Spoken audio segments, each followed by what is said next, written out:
है परिंदा, अभी और उड़ान बाकी है, ज़मीं नहीं है मंजिल मेरी, अभी पूरा आसमान बाकी है। Yes, welcome to all to our engineers academy and Nimbus learning YouTube channel. So आज की इस टॉपर स्टॉक में वंदना शर्मा हमारे साथ है। हमने टॉपर स्टॉक की सीरीज़ में काफ़ी सारे स्टूडेंट्स के साथ कनेक्ट किया है और काफ़ी सारे स्टूडेंट्स ने अपनी जो दास्तां थी वो सुनाई, हमें काफ़ी मोटिवेट किया। और इसी सीरीज़ में वंदना जी हमारे साथ में हैं और इनकी ज़ुबानी हम लोग सुनेंगे कि इनका सफ़र कैसा रहा, इन्होंने कैसे मेहनत की और इनकी लाइफ में कितने फेलियर्स आए, फेलियर से कैसे इन्होंने ओवरकम किया और कैसे इन्होंने सक्सेस को हासिल किया।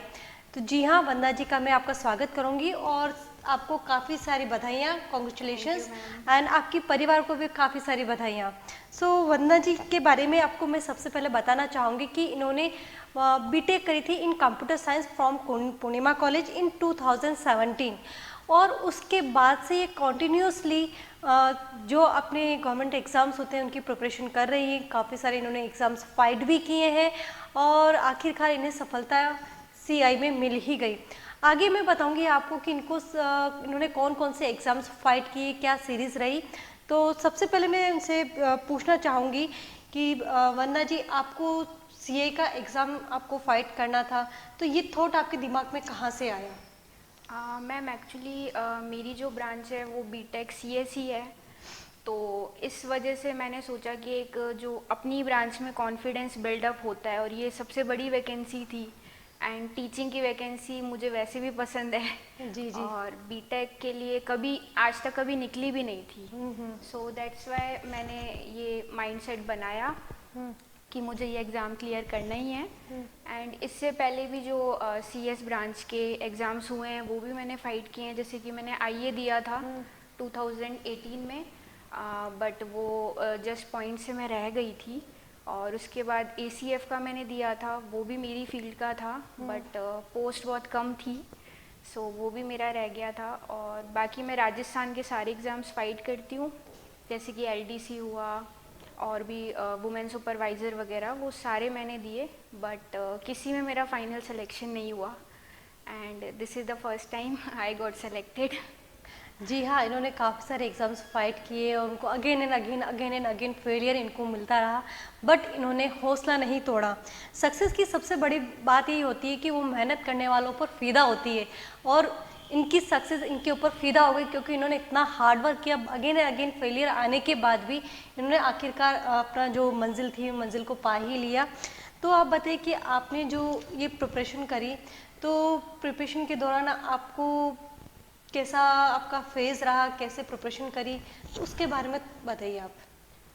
मैम सबसे पहले तो मेरी प्रिपरेशन का स्टडी पे तो फोकस रहा ही था इस वैकेंसी के लिए, कि जो भी है कोर्स के अकॉर्डिंग स्टडी करनी है। बट सबसे पहली जो चीज़ होती है, हम जो हमारा सिलेबस होता है वो सबसे पहले प्रिंट आउट ले लेना चाहिए। उसके बाद जस्ट टॉपिक वाइज टॉपिक, हर टॉपिक का 360 व्यू लेना चाहिए।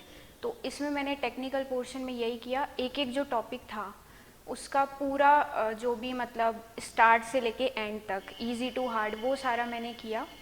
एंड निम्बस लर्निंग के जो यूट्यूब के वीडियोस भी हैं वो बहुत हेल्पफुल रहे हैं मेरे लिए। एंड यहाँ की MCQ सीरीज़ जो चलती थी वो बहुत ज़्यादा हेल्पफुल थी। और बस यही है, पूरा सिलेबस किया कवर, कुछ स्किप नहीं किया। कुछ समझ भी नहीं आया बट उसको भी पढ़ लिया कि स्किप कुछ नहीं करना है। जी बिल्कुल बिल्कुल। एंड जो नॉन टेक पार्ट था वो मेरा GK थोड़ा ठीक था, क्योंकि मैं इस फील्ड की वैकेंसी में दे रही थी एग्ज़ाम्स।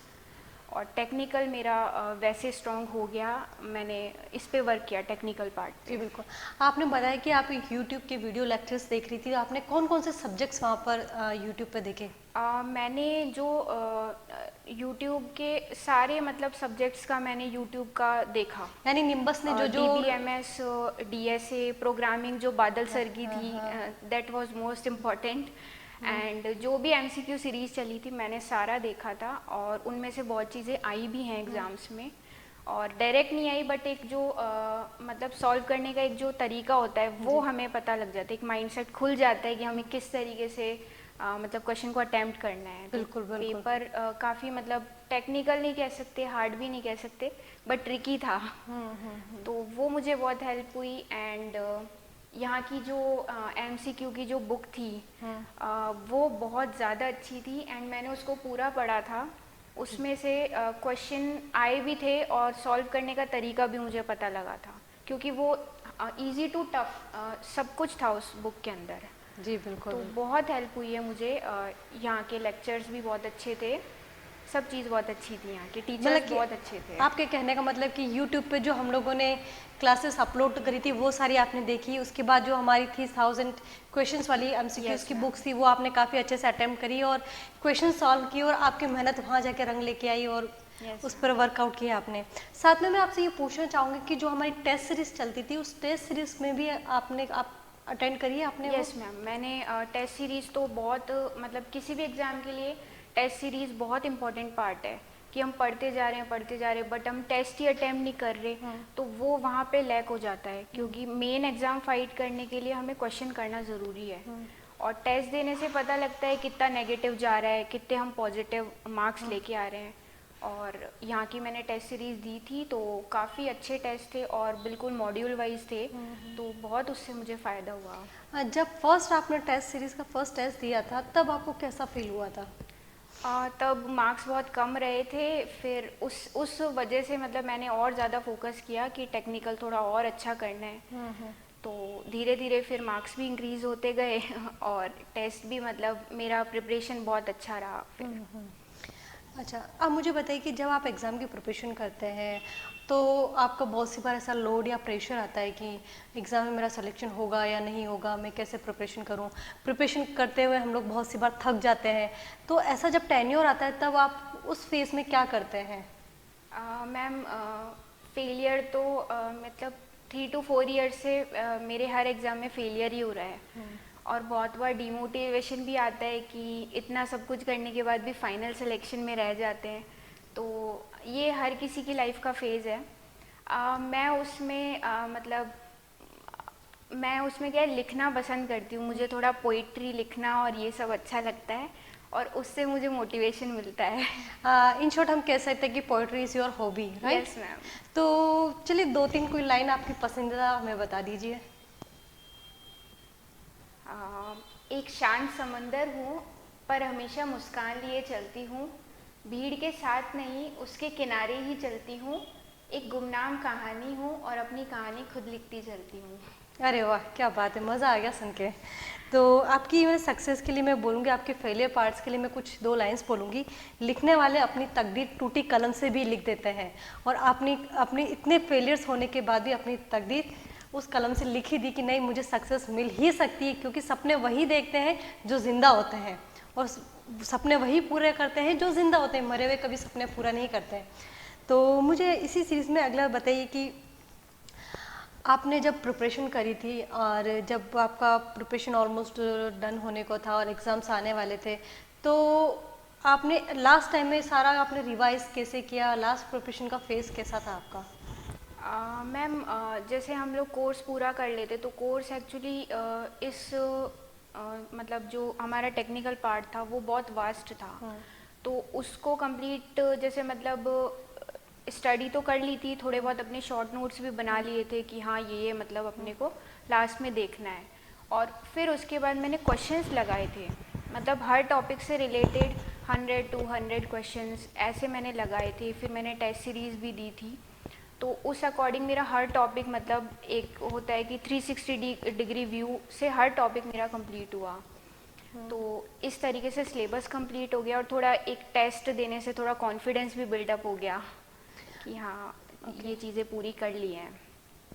आप जब एग्ज़ाम दे रहे थे तब आपका कोई पैटर्न होगा, क्योंकि आपने इतने सारे एग्ज़ाम्स फाइट किए हैं और बहुत सारे एग्ज़ाम्स में आप लास्ट पॉइंट पर आपके आके आपका रहता है ना 99 पे सेंचुरी लगानी होती है, 99 पर आके रह जाते हैं।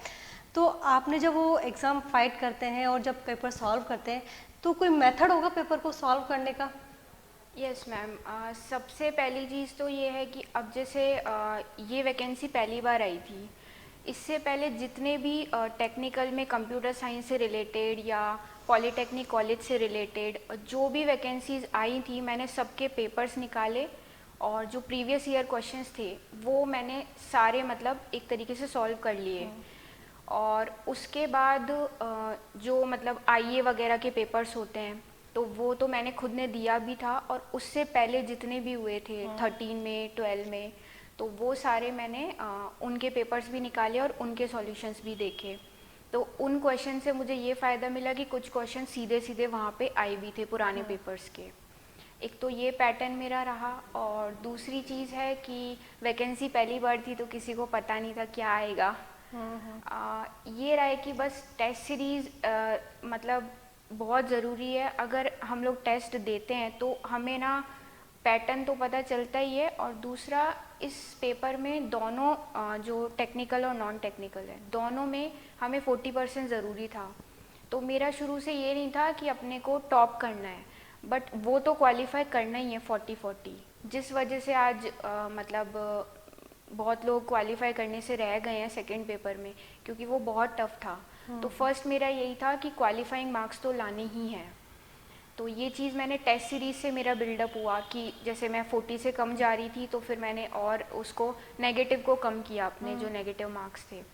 बस यही चीज़ मेरी थी कि नेगेटिव जो मार्किंग है उसको थोड़ा कम लेके चलें और फिर अपने आप स्कोर जो है अच्छा आएगा। मतलब हम ये लोग चीज़ बोल है। सकते हैं कि हमारा पेपर सॉल्व करने का तरीका ये होना चाहिए कि हमें जो क्वेश्चंस आते हैं वो पहले अटेम्प्ट कर लें और नेगेटिव मार्किंग से हम लोग बचें। Yes ma'am. और लास्ट में मतलब कि जो हमारे पासिंग मार्क्स है वो आने के बाद हम उन क्वेश्चंस को अटेम्प्ट करें जिसमें हम लोग थोड़ा बहुत श्योरिटी है। बिल्कुल और बिल्कुल। जिन क्वेश्चन में हमें श्योरिटी नहीं है तो उन्हें छोड़ देना उन्हें चाहिए, छोड़ देना चाहिए। अदरवाइज आपके मार्क्स पर काफ़ी इफेक्ट आता है। बिल्कुल मैम। जी बिल्कुल बिल्कुल। तो आपका जब ये सिलेक्शन इसमें हो गया है तो अब नेक्स्ट फ्यूचर की आपकी क्या प्लानिंग है? फ्यूचर की प्लानिंग मैम पहली तो ये मेरी जब से निकली थी तो ये मेरी ड्रीम जॉब थी बिल्कुल। कि और फिर अपनी ब्रांच की थी तो ये तो मुझे करना ही था। और टीचिंग में मेरा बहुत इंटरेस्ट है, कॉलेज टाइम से भी है कि मुझे पढ़ाना बहुत अच्छा लगता है। पढ़ना भी अच्छा लगता है बट पढ़ाना एक अलग होता है कि हाँ टीचर बन गए वो वाली चीज़ है। आगे का ये है कि जैसे आरएएस वगैरह के एग्ज़ाम्स हैं उनमें मेरा इंटरेस्ट है, तो वो मुझे फाइट करने हैं।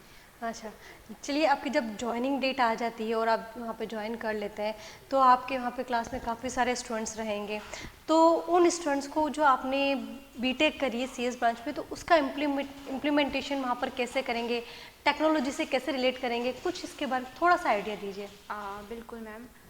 सबसे पहले तो जो भी मतलब बच्चे तैयारी करेंगे उन्हें थ्योरेटिकल पार्ट से निकाल के उन्हें प्रैक्टिकल नॉलेज देना बहुत ज़रूरी है। और इवन मेरी ब्रांच कंप्यूटर साइंस ही है तो कंप्यूटर पे कैसे काम करते हैं और मतलब किस तरीके से प्रैक्टिकल चीज़ें होती है, टेक्नोलॉजी का यूज़ होता है, एप्लीकेशंस कहाँ है? एप्लीकेशंस जो मतलब हम जिस तरीके से इजी वर्क कर सकते हैं कुछ भी करके, हम उसी चीज़ को थ्योरेटिकल तो पढ़ाएंगे बट एक प्रैक्टिकल नॉलेज देना चाहूँगी मैं स्टूडेंट्स को। हाँ, कोई टर्मिनोलॉजीज है तो हमें डायरेक्ट समझाने के बजाय हम Yes, उनको उनसे प्रैक्टिकल रिलेट करेंगे कि ये टेक्नोलॉजीज यहाँ यहाँ यूज़ हो रही है, लाइक आर्टिफिशियल इंटेलिजेंस है जो हमारी वॉशिंग मशीन वगैरह फ्रिज में इनमें यूज़ हो रही है, तो इस तरह से एग्जांपल्स हम लोग दे सकते हैं। राइट राइट, काफ़ी अच्छे थॉट्स हैं आपके और काफ़ी अच्छा लगा आपसे बात करके। तो जो हमारे एस्पिरेंट्स हैं उनके लिए आप कोई मैसेज देना चाहेंगे?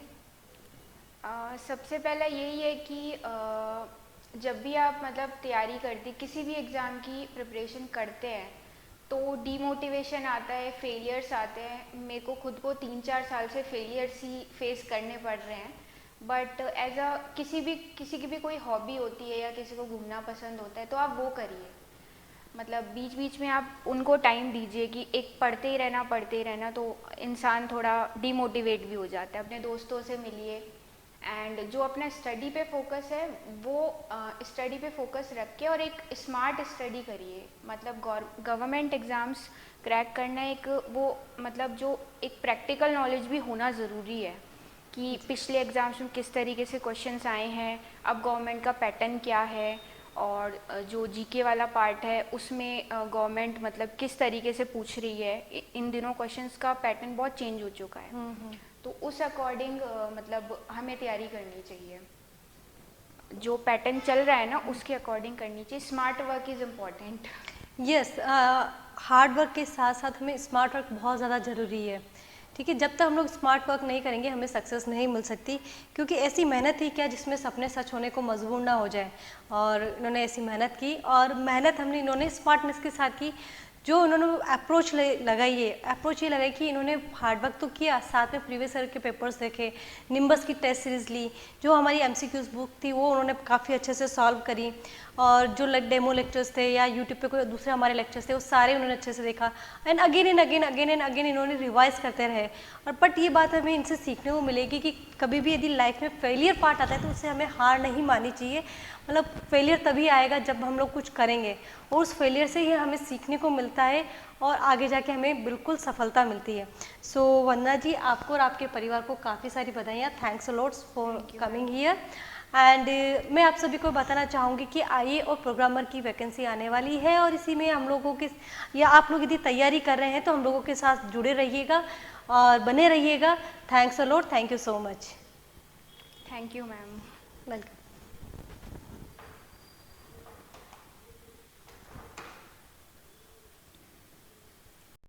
If you really like the video, please hit the like button, share the video, subscribe to our YouTube channel and press the bell icon for the latest updates. Thank you.